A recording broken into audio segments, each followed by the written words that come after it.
After months of studying satellite photos of the compound, CIA analysts concluded there was only a 60 to 80% chance bin Laden was really there. In the photos, a man could be seen coming out of the main building and walking around the courtyard as if for exercise. But it was impossible to tell whether he matched bin Laden's height. Photo interpreters analyzed the pattern of daily life and determined the family in the main building had the same number of members as bin Laden's family. None of them ever left the fortress-like compound.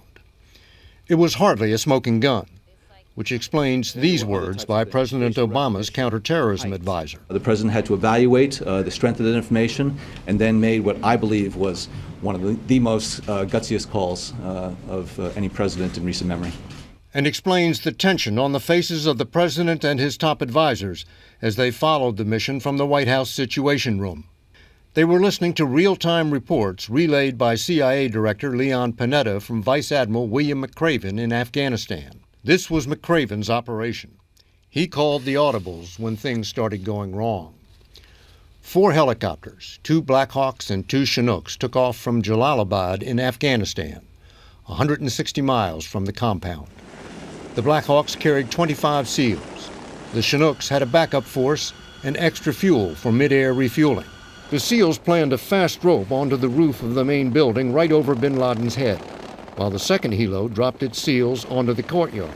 But the second helo lost lift and had to land, clipping its tail rotor on a wall. That forced the first helo to change plans and land its SEALs on the ground. They now had to blast their way through walls, losing precious minutes and the element of surprise. 25 minutes went by. Panetta heard nothing from McRaven, and the president heard nothing from Panetta. What was supposed to be a 30 to 35-minute operation was now pushing 40. The SEALs were shooting their way up the stairs to bin Laden's bedroom. Finally, McRaven reported Geronimo, EKIA. Geronimo, code name for bin Laden, EKIA, enemy killed in action. Now the SEALs had to get out before the Pakistanis scrambled jets to shoot down the unknown intruders.